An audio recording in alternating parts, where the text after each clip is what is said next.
O presidente do INEP, Danilo Dupas Ribeiro, deve comparecer hoje à Câmara dos Deputados para explicar as demissões em massa e acusações de assédio moral. E a gente conversa agora com o deputado federal Thiago Mitrô, do Novo de Minas Gerais, que é integrante da Comissão de Educação. Tudo bem, deputado? Muito obrigado mais uma vez por estar aqui conosco na Jovem Pan. Tudo bem, Thiago. Prazer estar aqui com vocês e com todos os participantes e ouvintes aqui do Jornal da Manhã. Deputado, de que forma essa participação dele hoje pode ajudar a reverter eventualmente essas emissões ou tentar esclarecer efetivamente o que vem acontecendo e a possibilidade de prejuízos para o Enem aqui no país? Olha, Thiago, acho primeiro importante a gente dar um passo atrás e entender como que a educação e o MEC têm sido gerido, né, no governo Bolsonaro. O governo Bolsonaro tem, desde o início da sua gestão, buscado levar para dentro da educação uma agenda para contrapor aí uma agenda histórica de dominação da esquerda, corporativismo na educação, só que ao invés de buscar colocar técnica dentro do MEC, blindar a educação brasileira ali de vieses ideológicos, ele tem buscado fazer o contrário, né? Aplicar a sua própria agenda ideológica, prezando ali por nomeações de ministros com viés conservador ao invés de ministros técnicos, e que acaba desdobrando também nas autarquias do MEC, como o próprio INEP. O INEP é para ser um órgão técnico responsável por sistemas de avaliação da educação brasileira, como o ENAD, o ENEM, o SAEB, ao longo desses 3 anos quase de governo Bolsonaro, vem se envolvendo em inúmeras polêmicas, né? Teve já 4 presidentes, e o que a gente vê nessa sucessão de trocas é a ausência de uma continuidade na gestão e a ausência de um viés ali dentro do INEP que seja a melhoria da qualidade da educação brasileira. E o atual presidente vem sofrendo críticas internas de servidores por uma ausência ali de proximidade com os temas importantes do INEP e com a busca de fazer essa contraposição a uma agenda de esquerda dentro do INEP, puxando a corda para o outro lado. O que gera desconfiança dos servidores ali do INEP e gera desconfiança da sociedade em relação à capacidade da atual gestão do órgão de conduzir programas importantes para o país, como o próprio Enem, que vai acontecer agora no fim do mês. Então, a ida do presidente na Comissão de Educação hoje vai ser muito importante para a gente poder debater, né, a condição que ele tem de conduzir o próprio INEP e as condições com as quais vão ser realizadas o Enem daqui a 2, 3 semanas, após essa saída de praticamente 1/4 dos servidores comissionados do INEP. Deputado, agora a pergunta é de José Carlos Bernardi. Acho que o senhor colocou muito bem, deputado, que precisa fazer uma revisão histórica, né? E fazendo essa revisão histórica, a gente percebe que o Ministério da Educação é um dos mais aparelhados ideologicamente e quando muda o governo, mudou agora para um outro viés, é preciso combater. Será que nós não estamos tendo aí uma rebelião porque os vermelhinhos não estão muito contentes com os verdinhos que lá entraram, não? Olha, Bernardi, eu sou alguém que não tem nenhuma simpatia pelos sindicatos, por agenda de esquerda e coisa assim, né? Eu tenho uma atuação, inclusive, na reforma administrativa, que a Amanda já teve comigo em outros debates sobre essa reforma, né? E tudo que não sou muito amigo dos sindicatos. E, de fato, acho que parte ali dessa insatisfação pode ser, sim, de uma diferença, uma divergência de visões de mundo, de ideologia.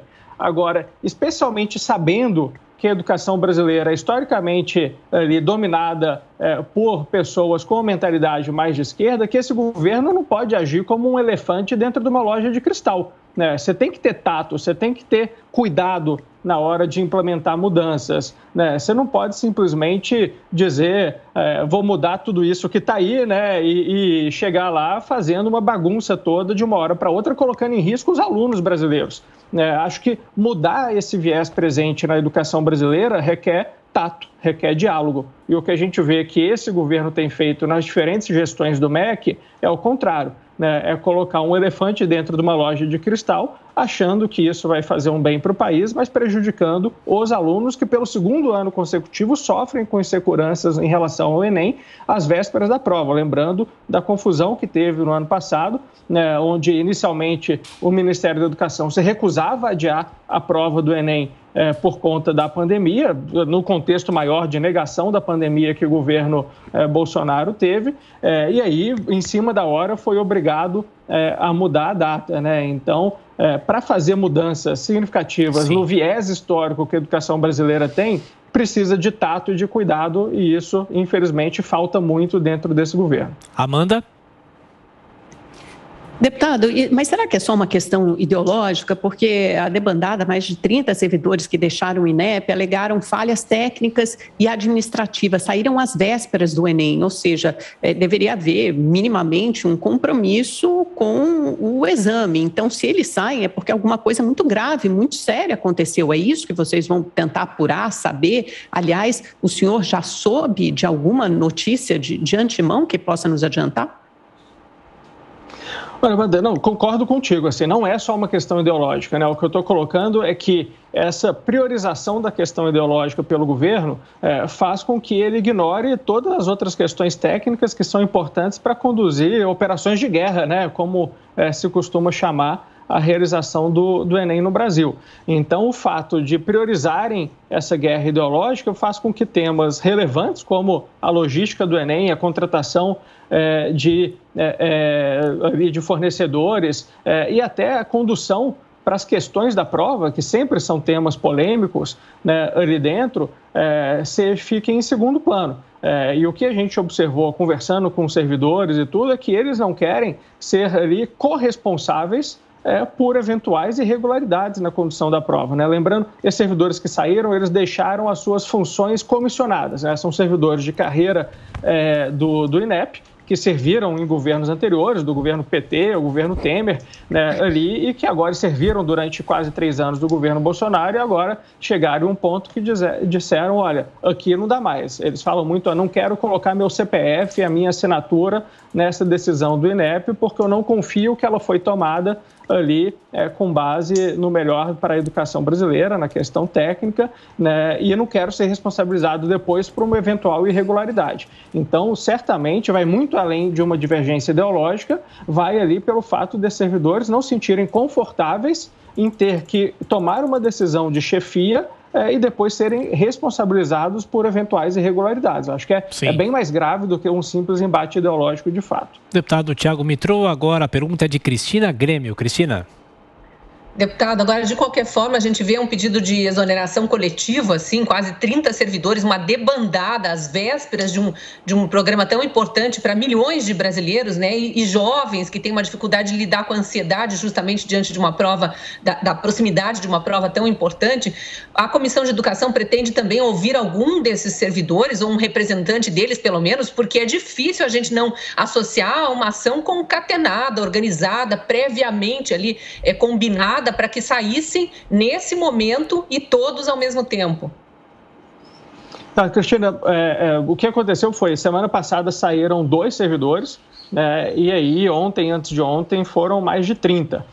Então, foi uma ação inicialmente ali, né, de um grupo pequeno, 2 servidores na semana passada, que, como acontece com outras ocasiões, desencadeou um processo, né, que talvez já estivesse latente ali dentro, uma insatisfação de vários servidores, a partir do momento que 2 tomam um primeiro passo, outros falam, olha, concordo com esses, não dá para a gente continuar aqui, e acabaram fazendo essa entrega aí coletiva dos cargos, né?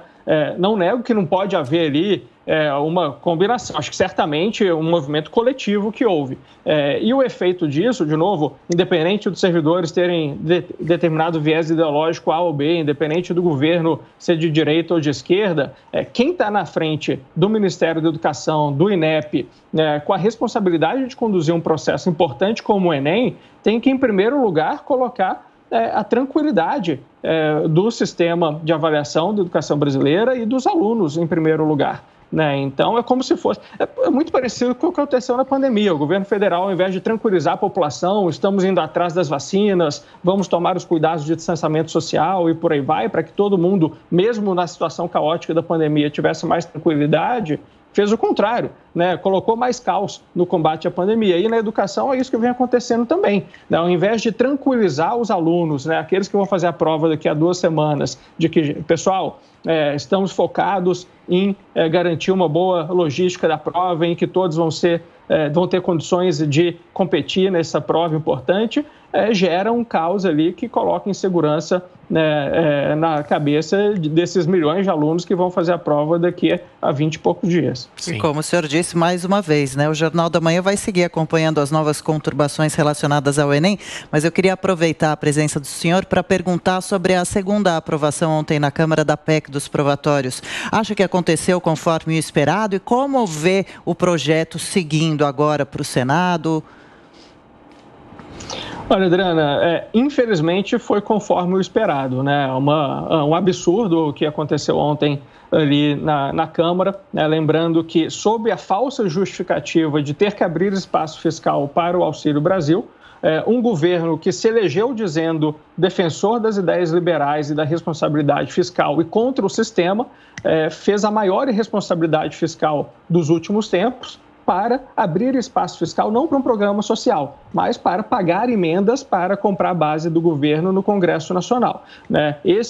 O programa Auxílio Brasil, ele tem uma estimativa de 40 bilhões de reais. O Congresso abriu um espaço de 80 bi.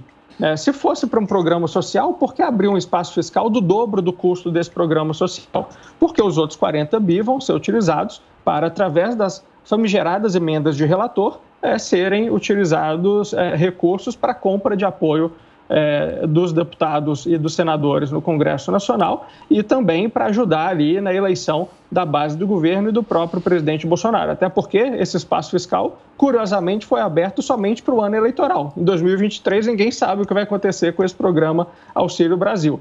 É o que a gente vê, esse grupo chamado Centrão fez o mensalão junto do governo do PT, também num esquema de compra de votos, só que naquela época era dinheiro na conta dos deputados. Agora, eles institucionalizaram o mensalão através de orçamento público, né, o mesmo grupo político com um presidente que dizia que ia combater o sistema. Então, é lamentável isso que aconteceu, né, na noite de ontem na Câmara dos Deputados e, infelizmente, ao contrário, né, de outros projetos ruins aprovados pela Câmara, como a reforma do imposto de renda há poucos meses atrás, eu acho que esse projeto, infelizmente, não deve ser barrado pelo Senado, porque a maior parte dos senadores também vai se beneficiar desse espaço fiscal para suas próprias eleições no ano que vem e para as emendas de relator. Então, infelizmente, acho que vai ter uma tramitação rápida no Senado, a não ser que a gente consiga mobilizar a sociedade o suficiente para fazer o Senado barrar esse absurdo do fura-teto que aconteceu ontem. Só uma notinha